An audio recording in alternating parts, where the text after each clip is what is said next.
Hi,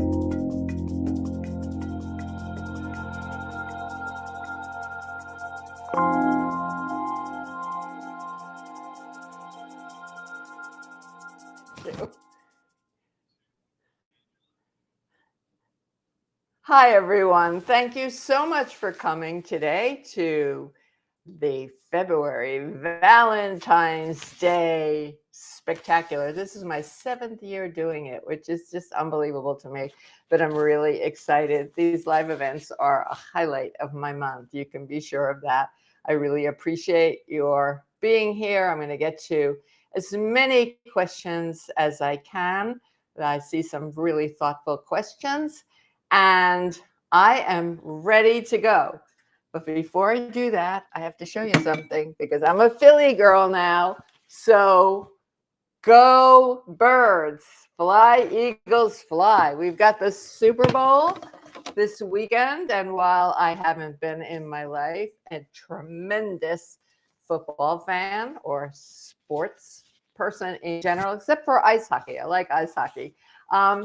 I really got into it right after I moved from New York to Philly. So I guess it's 6 years ago now. The Eagles won the Super Bowl, and oh my gosh, it was really awesome. So if anybody here is rooting for the other team, I'm sure there are some. I wish everybody good luck. Imagine that mom with a kid and, 2 sons on 2 separate teams. But that's not why we're here today. We're here for vegan Valentine desserts. So I want to welcome Essential Vegan Dessert students, both students who are in the course now, graduates, all of our Rouxbe students and guests. Thank you for being here. Just I want to remind my students that if you haven't joined the private Facebook group for Essential Vegan Desserts, please do that. It's a great place to interact with your colleagues, and I think it's a wonderful Facebook group.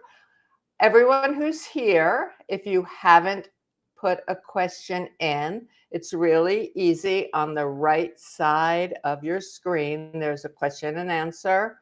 Well, I do the answering. There's a place to put in questions, so you can go ahead and do that. Now, again, going back to my students, if you have a question, if a question comes up of a technical nature, write to support@rouxbe.com and someone will get back to you really quickly. Our team is wonderful. You may have a question about something in one of the units or an assignment. Check the Q&A on the dashboard because there are many questions have been asked over these last few years. You may find your answer there, or just ask a question. I answer the questions. I do all the grading. I answer the questions for this course. And you can always, anybody here can write to me at fran@rouxbe.com, and I will be happy to get back to you. So that's really what I wanted to say about that. Again, to my students, if you're on social media, particularly Instagram, use the hashtag when you upload something from the course, Essential Vegan Desserts and Rouxbe Plants, because then it's easy for me to find you, for us to find each other. And finally, I want to remind my students, look at the criteria for each assignment. They vary by assignment. So you may be looking at other students, uploads of other students' work, but you don't know what their grade was. It's all really spelled out for you. So that's what I have to say about that. And now let's jump into Valentine's Day, which is February 14th. I understand that Galentine's Day, which is for gals, I guess, is February 13th. I didn't know that until recently, but whatever. I thought that Valentine's Day would be the #1 holiday for sales of chocolate. And it turned out, I did a little research for my recent newsletter, and it turns out it's not. And it's not Halloween either.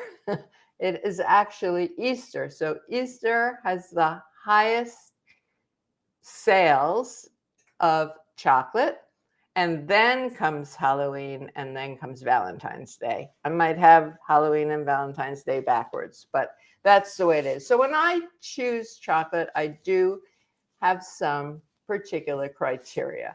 I look for a quality chocolate. Now, this used to be something that you had to do, go to a specialty store to find a high quality chocolate. Today, I see it in my local drugstore. I see e-guitar in CVS sometimes. So you can find chocolate really easily. I always look at the percentage listed in the recipe and don't vary from that, because if you vary from that, what is listed, you're going to have to do some adjustments. That said, you might think that, as I did some time ago, that all 70% chocolates would taste the same, that all 76 or 65 and so on would taste the same. They don't. It's like the chocolate makers have different ways of roasting the beans and doing all of the work that goes into going from a cacao pod to the chocolate that we eat. So find one that tastes too good to you. And I also check that the chocolate is ethical, and that means slavery free. You can go to foodempowermentproject.org. They have a chocolate list that they keep updated as a resource. There are, the names for ethical chocolate now are changing. It is Beyond Fair Trade. Puratos, which is a company that I like very much, their B2B chocolate is Cacao Trace, and they're leaving their workers with the chocolate workers, the growers, with schools and really helping, and a fair wage. So, if you have some questions, go right to the company and find out. You can, I do. I ask questions of companies across the board. So I would say that if there is a theme, I was thinking about a theme for this 7th annual Essential Vegan Desserts Valentine's Day Spectacular. And given what's going on these days, I think thrifty, less work, and something for everyone that was what was appealing to me. So before I dig into the delicious main event, I've got things to show you, some that are typical, everything is vegan, and something that's a little bit unusual, which is I crisped up some chickpeas and I covered them with a heavy ganache and some za'atar because it was appealing to me, and I want to use things that I already have. So we'll see what that's about. But I'm going to ask Patrick to show a short video first on how the proper way to melt chocolate. To melt chocolate using a water bath, pour a few inches of water into a pot and bring to a very low simmer. The chocolate should be chopped and put into a heat-proof bowl that fits snugly over the pot. Once the water is just barely simmering, place the chopped chocolate over the pot like this. Allow the chocolate to melt slowly, without stirring. If the chocolate is melting too fast, turn off the heat. Once the chocolate has melted about 2/3 of the way towards the center, stir using a dry silicone spatula. Note: to prevent the chocolate from seizing, it is important that the chocolate does not come into contact with any water. Even small amounts of water can cause the chocolate to become stiff and grainy. As soon as the chocolate gets to this stage, turn off the heat.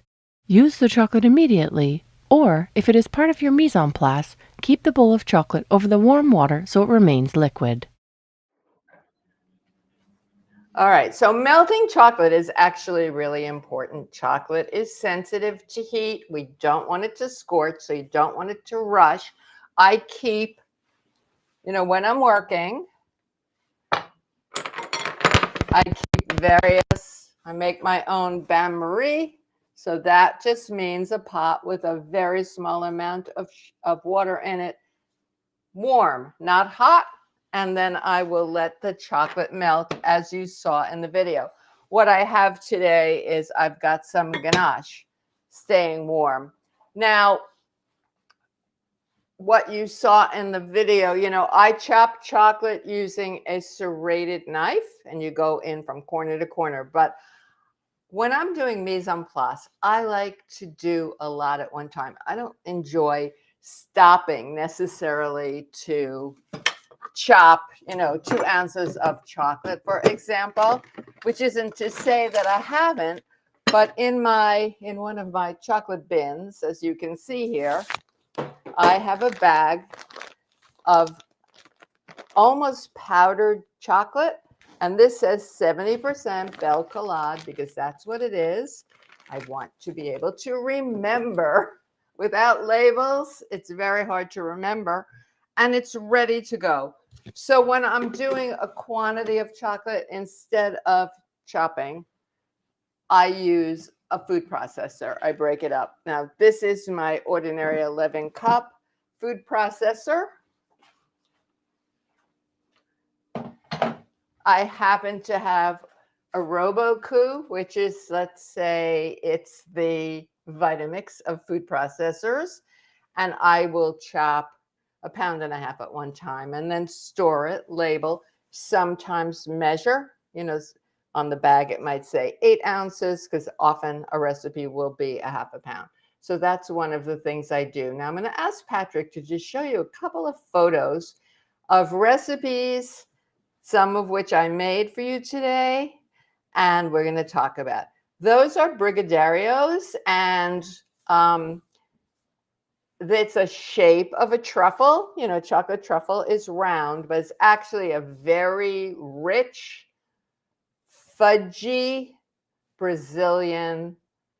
typical Brazilian confection. My friend, Chef Daniel Biron, he was my intern for quite a while, and he has a very successful restaurant in Brazil called Teva Vegetal. So if you ever get there, but we talked about that. There is a link to the recipe in the event document, and I made my own. A brigadeiro is made with sweetened condensed milk. Now, Daniel said that the sweetened condensed milk in Brazil is sweeter than it is in the United States. And whether that is, that's true if he said so.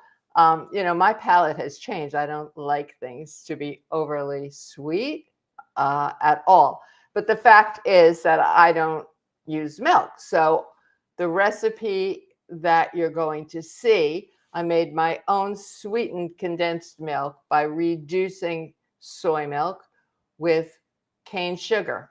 If I were doing it today, you can use coconut sugar as well. It will give it a very nice flavor, a little bit of a brown sugary kind of a flavor. And then it's mixed with cocoa powder. And the only thing just takes a little time to stir it until it thickens enough. And I will show you what it looks like. I have a piece in the freezer, but these are the brigadarios, and they are typically rolled in sprinkles. They're very fudgy. Now, I happen to get a can of sweetened condensed oat milk, and I decided to use that to see how it worked for people who avoid soy. I am not one of those people. I actually do include soy. I've been including soy in my diet for 30 some odd years without a problem. And it actually tasted very good and it worked very well. So then we have some other photos to show you. These are truffles that are made with simple ganache, which is a percentage of chocolate. I use 70 to 72% chocolate and a percentage of a plant milk. I tend to use oat milk now. I like Oatly the best personally.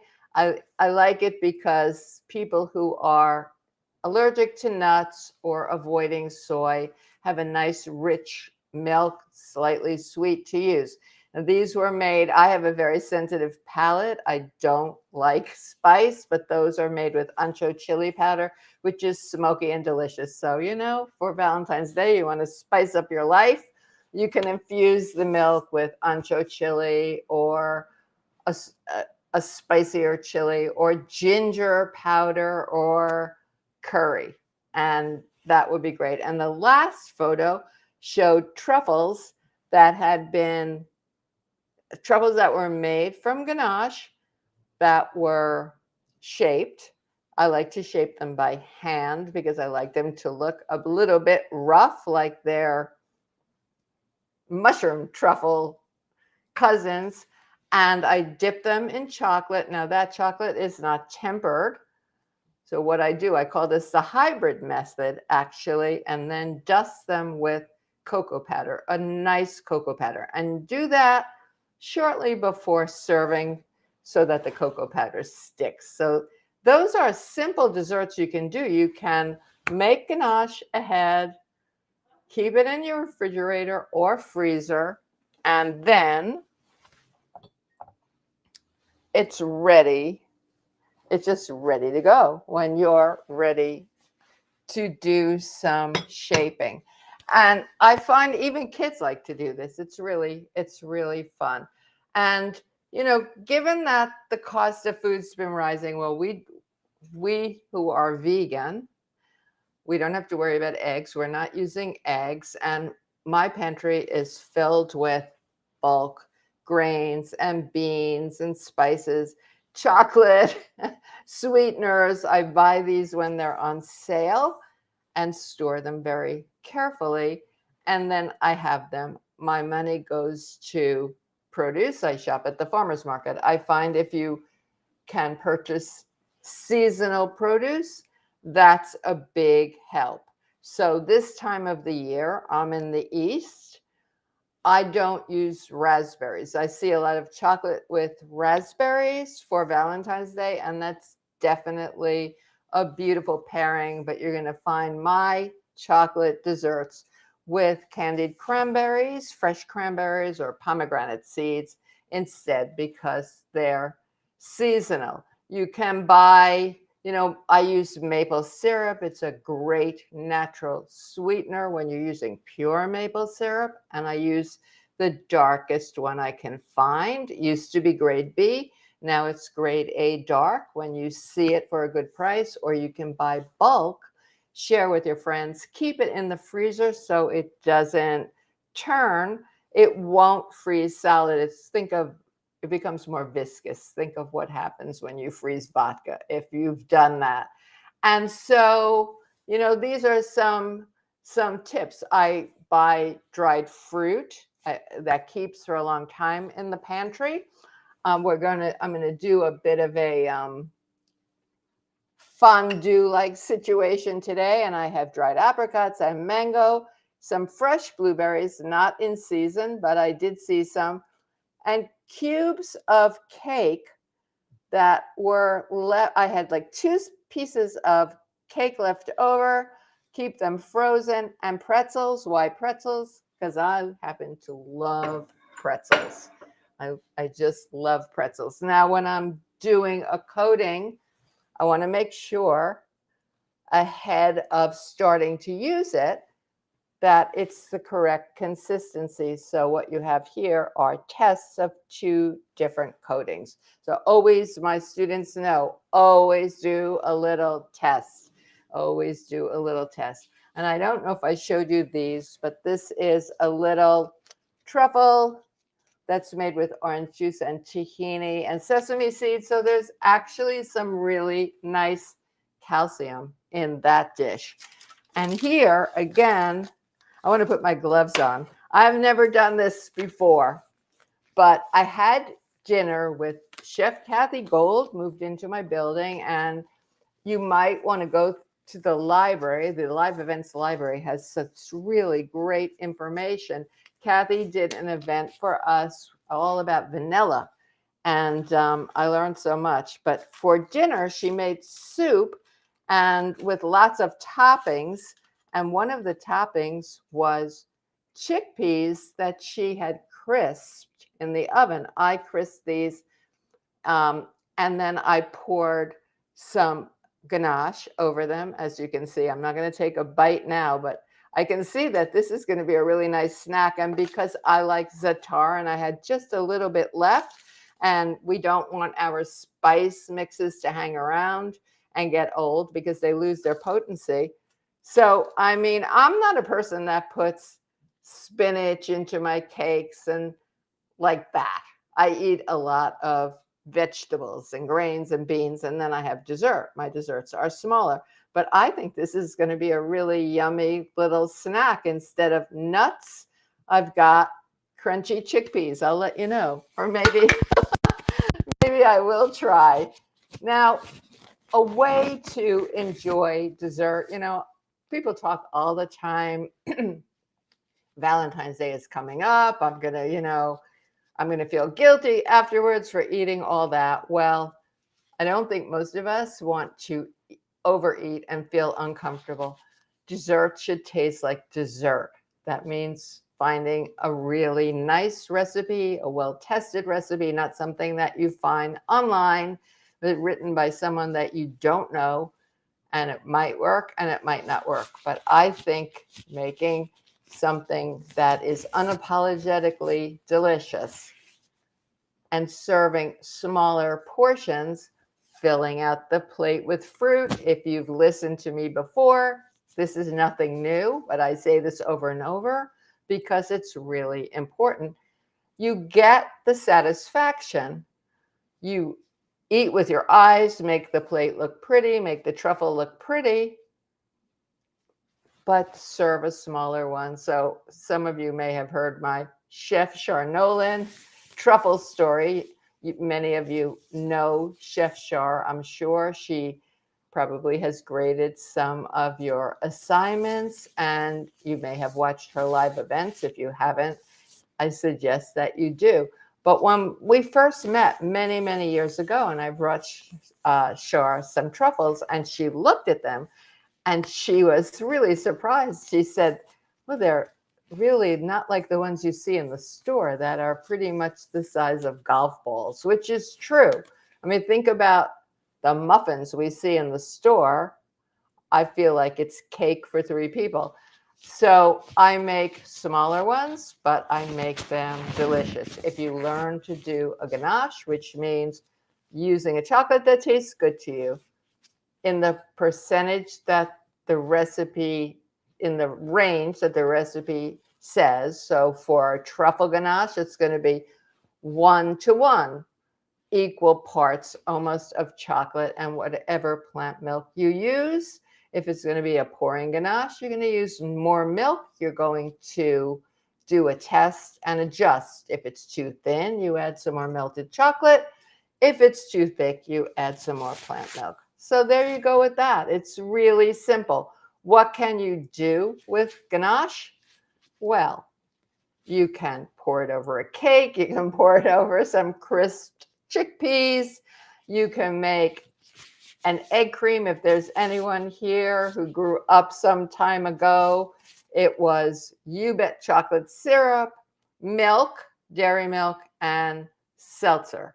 Well, I do that with ganache. You can spread it on a toasted whole grain slice of baguette and make a crostini. You can make hot chocolate. You can make chocolate milk.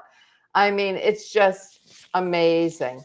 The easiest to me, I can make a very tasty, very rich truffle with a good chocolate and a plant milk like oat milk or almond milk or cashew milk or soy milk.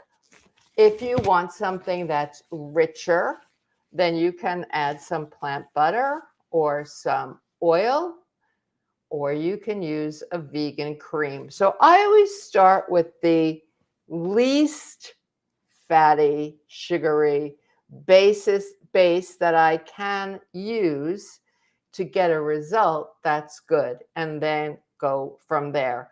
But think about this. Even traditional pastry chefs, Ron Ben Israel is one, and he is a very famous wedding cake designer.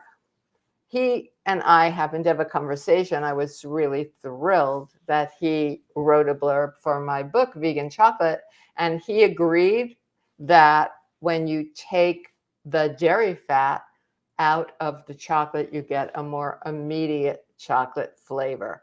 If you are whole food plant-based, SOS, what we're talking about with ganache is a high percentage chocolate.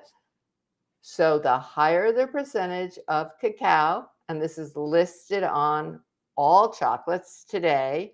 Well, I don't know all, I shouldn't say all, but the quality chocolates have the percentage listed, and some plant milk. You don't have to add anything else. I think that's fine. Or you can make, I see dried fruit and nut balls called truffles. I won't call them truffles. I call them confections. But you can do something with dates. I happen to love prunes, dried plums. They're called dried plums today. In your food processor with some nuts, seeds, oats. You don't have to use coconut oil or coconut butter. You could add a little bit of juice to get the mixture to bind and roll them. And you can you can coat confections with hemp seeds, with cacao nibs, with anything that you like. So that's what I want to say about that. Now, I have a tart. There's a recipe for a very popular tart that's in the Essential Vegan Desserts course. It's in Plant Pro, and it might be in Forks Over Knives too, because it's a very popular recipe by Chad Sarno, who is now Chad Sarno Wicked Healthy, and he did a lot of raw desserts for a while. So the crust is made with nuts and dates, and an unusual ingredient. There's a little bit of shoyu, which is soy sauce, and a little bit of chili. Actually, you can leave that out if you want, and it's lovely and it stays in the freezer. The recipe, I believe the crust is made with pecans. I make it with walnuts. I just like the taste of walnuts for the one I had. Also, it's probably what I had. I want to use what I have first before I go and replace with something else. And the filling is date paste, primarily date paste and cacao. Now, what is cacao? It's considered raw chocolate, raw cocoa powder. Well, in this country, and you may have heard me say this before, there is no such thing as raw. It's just not allowed. And during the time that the chocolate beans, the cacao beans, are fermenting naturally, the temperature goes higher than what's allowable for raw.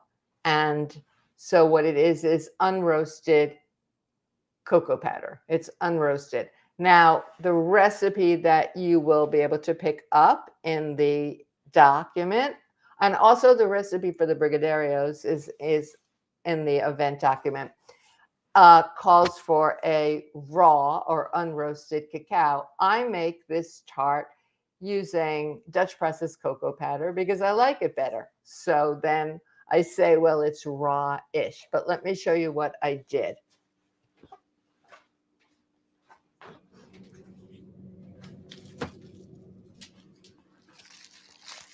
So this is not baked. It's not baked.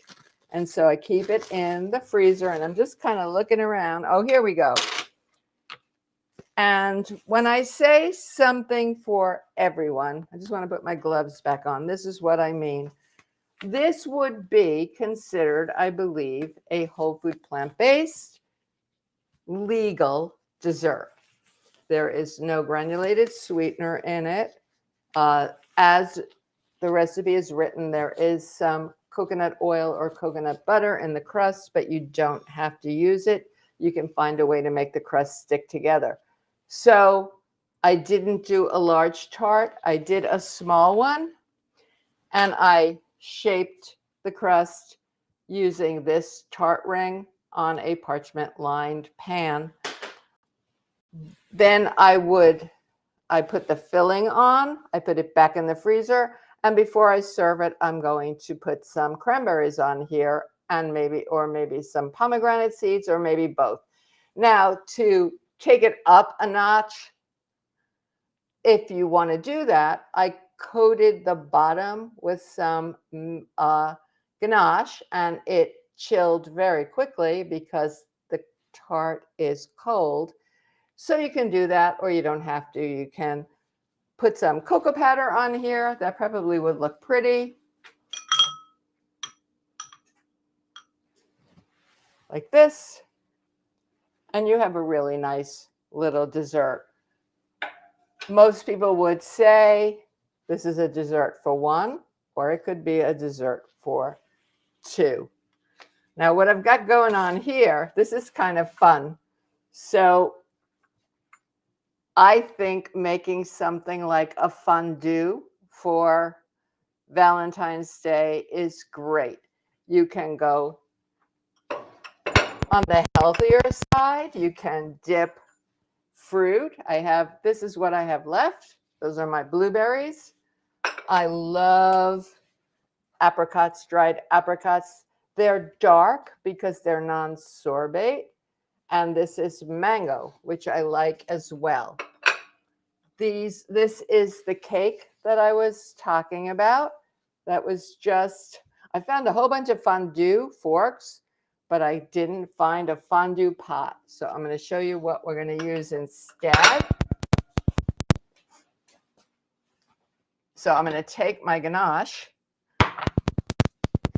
and my friend Dory dropped a fondue pot over, but it was big. So here we go. You want to, when you're dipping, I would dip in and out of a smaller bowl, but I'm going to pretend that I'm having fondue with a friend. So here's my chocolate cake, and I'm just going to put it on here. And this is an apricot that I dipped earlier. I didn't refrigerate it. It's set up on its own. When you refrigerate cakes that are coated with ganache, the coating dulls a little, or if it cracks, we'll just dip it again. So there we go. Now I've got the cake and I've got the apricot. What about if I dip a pretzel? I don't know if I said earlier, I just happen to love pretzels. I don't know. I like salty. So here is a nice dipped pretzel. Well, thing is, we have a chocolate dipping assignment in Essential Vegan Desserts, and it really is a learning experience. Some of the assignments in particular, I give directions, but the idea is for learning. And one of the things that the students learn is they select their own 3 items. Are some better than others? So something like a pretzel or a potato chip or some kinds of cookies may get soggy if they sit for a while and they've been coated with a ganache. Whereas if they've been dipped in chocolate, just melted chocolate, they will not. So I'm really tempted to eat that, but I'm not going to. Not right now. I save all of my parchment paper, plastic wrap when I have to use it, and I reuse it because I don't want to waste. So I think that this is a good time for me to start answering some questions. All right, let's see. I'm going to take my gloves off to get to the questions. And here they are. I just have to pull this open. So here we go. Okay. So Patrick, thank you, has put a link to a chocolate melter. I call it / fondue pot. You saw the video about melting chocolate, and that is the safest way to do it. I don't personally melt chocolate in the microwave. I think it gets a little scary. Sometimes it's very easy to burn. But if I'm doing a lot of work and this particular one is not made anymore, so the link is to a newer one. So this is just an electric chocolate melter, not an expensive one, not something that a chocolatier would use. You have to keep your eye on it because it can get too hot. But if I were having friends in tonight, I would put ganache in there, and that would be my fondue pot. Now let's see. Hi, Anne. Anne is asking, is there a secret or formula when making desserts on how not to use standard sugar and substitute with maple syrup, honey, monk fruit, or coconut sugar? Since I'm supposed to be gluten, dairy, and sugar-free, I'm wondering if desserts will ever be good again. And desserts can be fabulous. Again, you just want to fit them to what you can have. So, for you, an agar gel, which is something that we learned to make in Essential Vegan Desserts, is fabulous. Now, you can't, without doing a lot of subbing, and you really don't have to reinvent the wheel anymore. There are very good recipes out there. So you're not going to substitute by standard sugar. I'm sure that what Anne means is white sugar, white cane sugar, which has been bleached.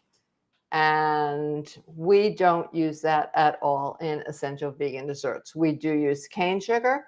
We use unbleached vegan sugar, which is light tan or light blonde because it retains some of the molasses inherent in the cane. But if you don't want to use cane sugar, you're not going to substitute with maple syrup. A lot of my recipes use both a granulated sweetener, not white sugar, and a sweetener like maple syrup, which is hygroscopic. So it really adds a lot of, your cakes don't stale. It's wonderful. I don't use honey in desserts. I don't use monk fruit, but I do use coconut sugar. So you can definitely use coconut sugar, and that is a 1-to-1 substitution. Now, many coconut sugars are coarse.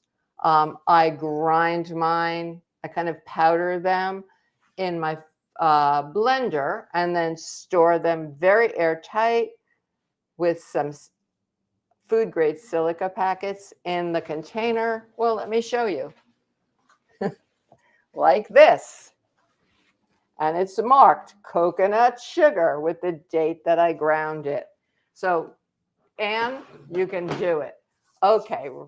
Roseanne wants to know if it's possible to make vegan milk chocolate ganache and vegan white chocolate ganache.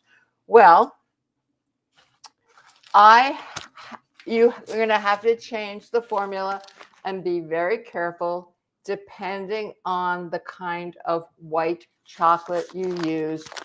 Some are very waxy and are very resistant to melting, actually. But this is a white chocolate that I got recently.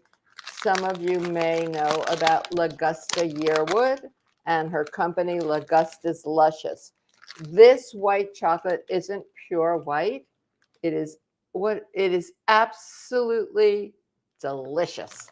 And let's see what it's made with. It's made with fair trade cacao butter. So cacao butter is the naturally occurring fat in chocolate. It's not dairy. And vegan cane sugar, organic coconut milk powder, and vanilla, and some extracts. If you've heard about 11 Madison Park, the vegan restaurant that's got a Michelin star or 2, I think dinner's $150 a person, they use this. So I would melt it and add just a little bit of plant milk at a time and see what happens. Recently, so I haven't had milk chocolate in a long time, and there are a lot of vegan milk chocolates on the market today. There are some I've tasted that I haven't really loved, but this is a new to me brand. I understand that it's very popular in Israel where it's called Panda, but Seventh Heaven here, and it's milk chocolate and it's delicious. So go ahead and use it, but you're going to change the formula. You're going to use a lot less milk, a lot less. You know, when I say milk, that I mean plant milk, right? Okay. Sheridan says, I have a favorite banana nut bread, which lists butter. What's a good substitute in plant-based diet? A good substitute is vegan butter. There are some really nice tasting vegan butters today, so that's not a problem. There are many really good vegan banana breads already, but if that's the only thing that you have to substitute, go ahead and use a vegan butter. So let's see. Kathy C. Good afternoon to you. Can you talk about various types of chocolate and how to decide which ones to use? So Kathy, you have to do some tasting. We have to do a little bit of homework and taste some different chocolates to decide what tastes good to our particular palate, and then choose them based on your recipe. I would never make a fine chocolate sauce or ganache with chocolate chips. Chocolate chips are heat resistant chocolate. The cacao percentage, or it's, the chocolate mass, it's called, is very low. So that's how you decide. Kathy has another question. Does cream dispenser work for aquafaba whipped cream? No, it doesn't. Aquafaba, if there's anyone here who doesn't know, it's the word aquafaba, bean water, typically chickpea liquid, and it gets whipped just like egg whites with a little bit of an acid like cream of tartar, for example. And once it has really mounded and grown quite a bit and becomes opaque, we add powdered sugar, not confectioner's sugar, but vegan cane sugar that has been powdered in a blender, a tablespoon at a time, and it needs to beat about 10-15 minutes. It can be re-whipped, and it is really delicious. So there you go. Anne has another question. Is it worth the money to invest in a pasta making machine? Well, Anne, that depends on how often you make pasta. I would say I had one for years, probably 25 years, and it's a hand crank Imperia. It works great, but I wasn't making pasta, so I gave it to my children, my daughter and my grandsons, who love to make pasta, and they use it. I would search for reviews of different pasta machines and see what other people are saying within your price range. I know my KitchenAid stand mixer has an attachment for pasta. There are a lot. So if you make a lot of pasta, you might want to, and then again, you might not. Hi, Carol. Carol says, if you have time, would you talk about the process of tempering chocolate? Well, I seed temper. So tempering chocolate, when you buy chocolate, here, let me here's a bar of chocolate, of a 70% chocolate. Interesting that this one says strong dark, 70%. To me, it doesn't taste super strong, but it's nice. That is already in temper. Once it's melted, it isn't. So it's there's a lot of chemistry going on here with beta crystals and crystals being separated and coming back, and temperature. When you want a coating to have a nice snap and stay shiny, you're going to temper your chocolate. I teach seed tempering, which is melting a particular amount of chocolate in a water bath, over a water bath, and then adding chocolate seeds, which is, and taking the temperature with an instant read, and then adding more chocolate, which is going to drop the temperature.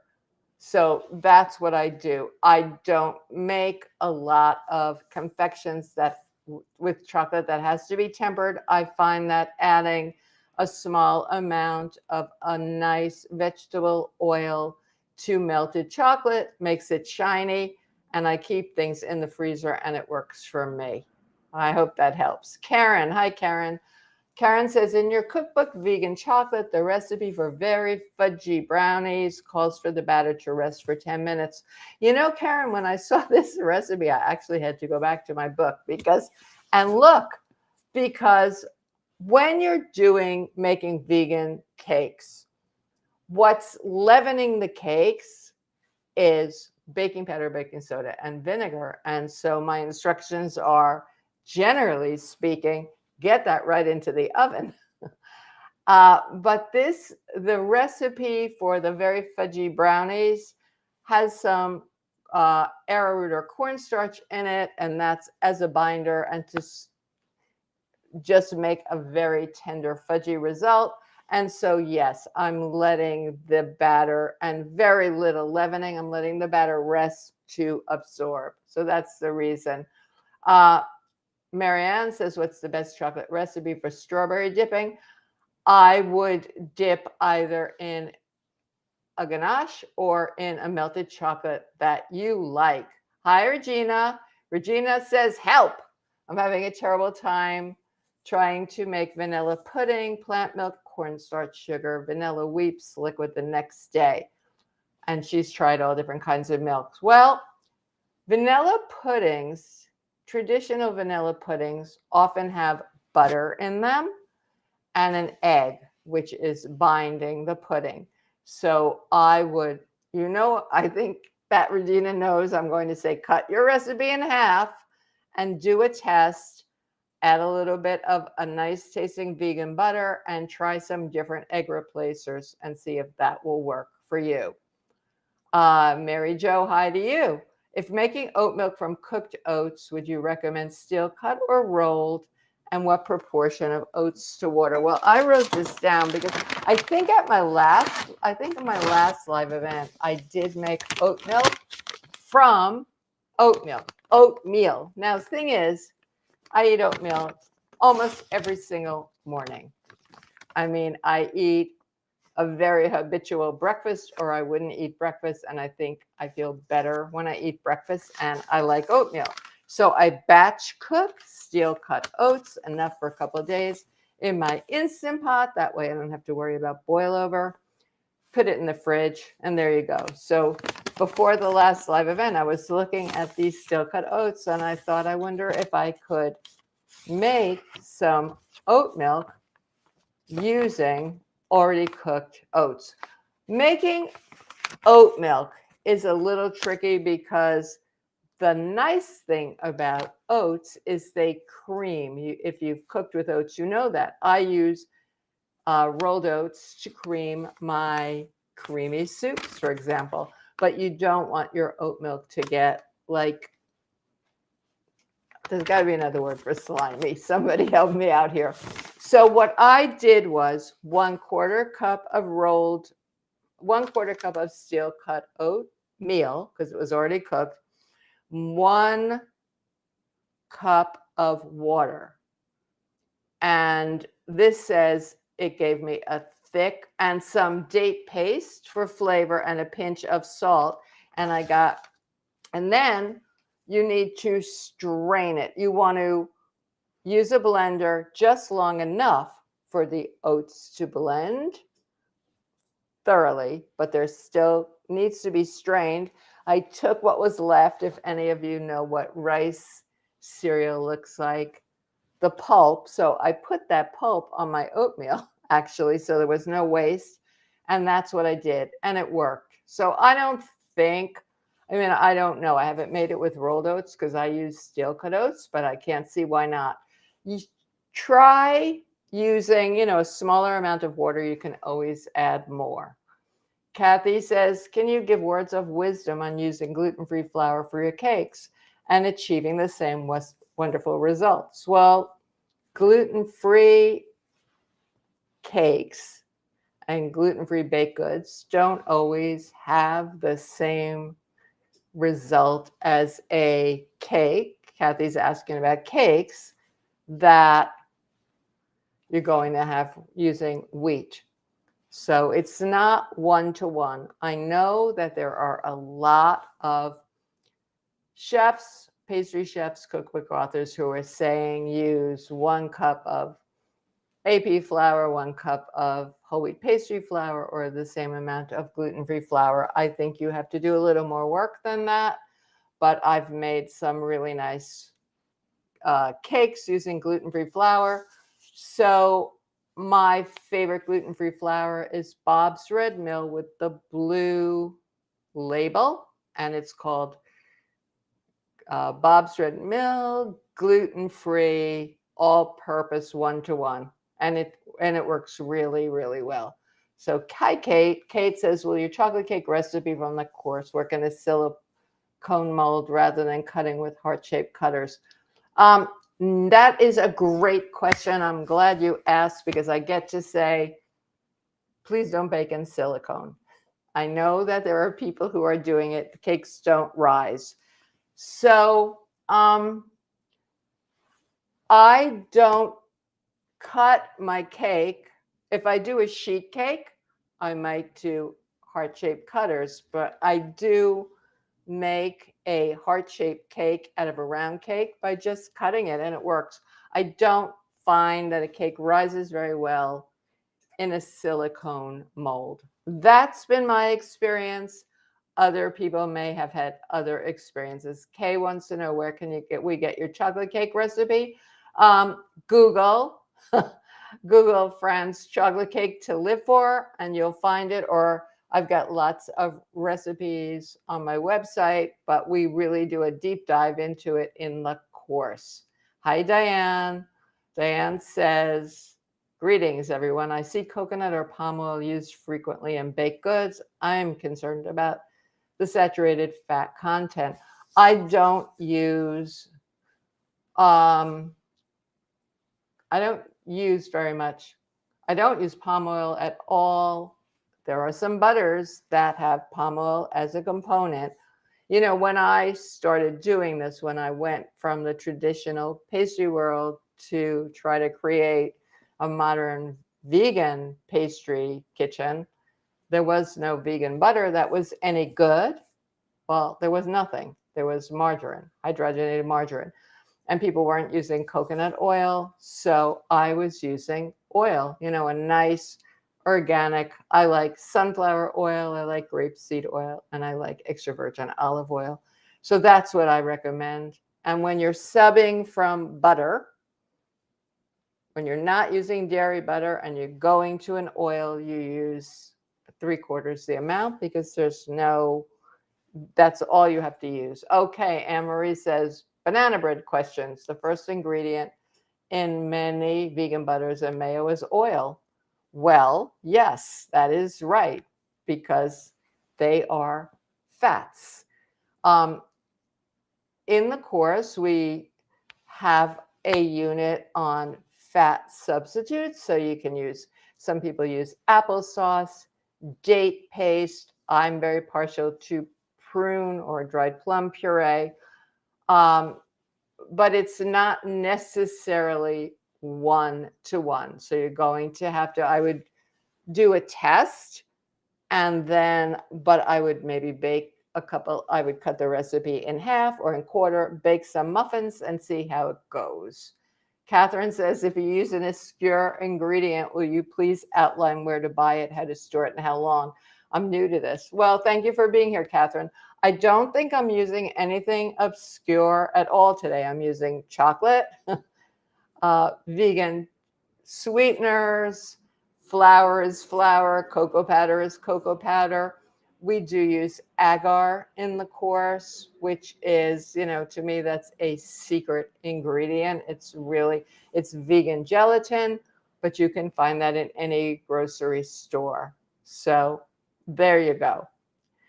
Roseanne is asking about psyllium husk or powder in gluten-free baking. Is it possible to use it in muffins and cakes? So psyllium husk, psyllium powder, think of it as in the same way that you think of a ground flax or ground chia gel, and it's a thickener. So you can use it in muffins and cakes, but not, I don't know what it is that you want to do with it. You just use a tiny little bit and it's going to thicken. That's all it's going to do. And there are people who use it in place of flax or chia in gluten-free baking. Debbie wants to know what's a good brand of vegan yogurt and type of vegan yogurt to use in recipes. There are so many brands and most taste pretty bad to me. I was going to say what you have to do is taste. Now, I've been making my own yogurt. We talked about this last month, and I've learned some more since then. I like a very tart, unsweetened yogurt. That's not going to be for everyone. And I make it in my Instant Pot before I go to bed. I set, mine has a yogurt setting.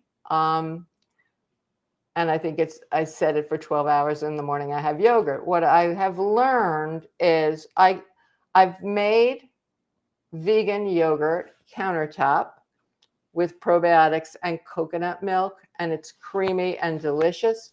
But I'm making yogurt now with soy milk.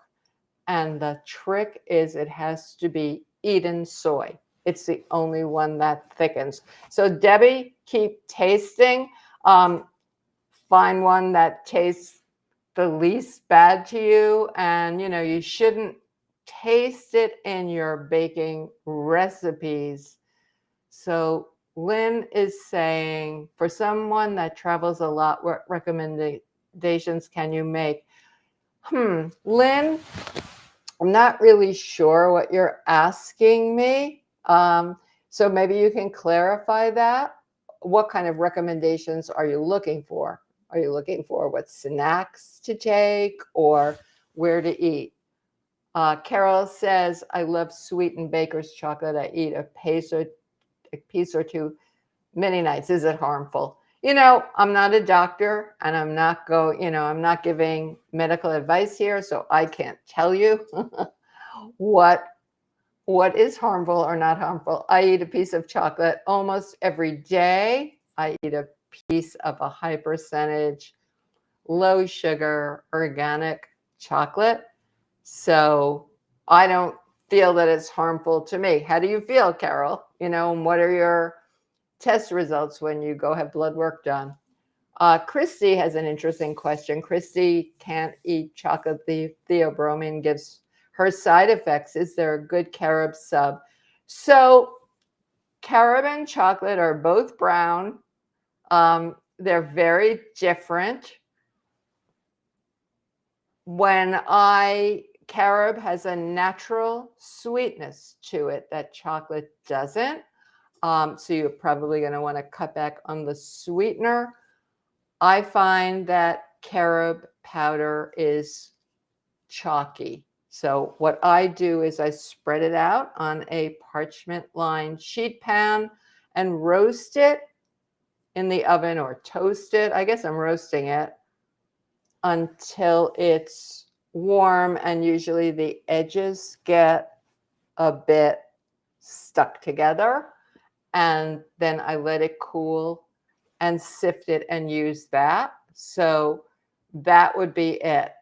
That's my carob sub. But I do want to say that a lot, carob was considered for a long time the healthier version of chocolate. If you are allergic or have a situation where you can't eat chocolate, then go, but you want something chocolate-ish, go ahead and use carob. But a lot of the carob confections on the marketplace have nasty ingredients in them.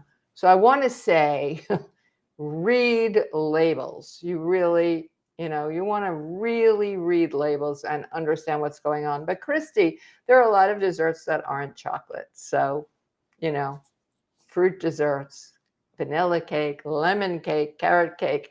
I don't think that's a problem. Well, it looks like I got through all of the questions. So I'm going to take this time again to just thank everybody for coming. You know, other dessert that you can make with pantry ingredients that you might have in your house that might work better for you than something that is richer. Make a chocolate tofu pudding, make a chocolate pudding using avocado. If you do that, I find I don't want my avocado very ripe. It tastes too vegetal. And with the chocolate tofu pudding, I like to use a silken tofu. You know, I see recipes sometimes to make, for example, a tofu cream, and it will say, I don't know, X ounces of tofu, 2 tablespoons of maple syrup. What do you think that's going to taste like? It's not going to taste like dessert to me. You can make a chocolate mousse by folding some chocolate ganache into a stiff aquafaba, and it's like a fluffy French chocolate mousse. It's just wonderful. And if you make, chocolate avocado pudding or chocolate tofu pudding, put lots of fruit on it. Or if this works for you, put some vegan granulated sugar on top and torch it. And then you get, that hard sugar, like a creme brulee, and it's just wonderful.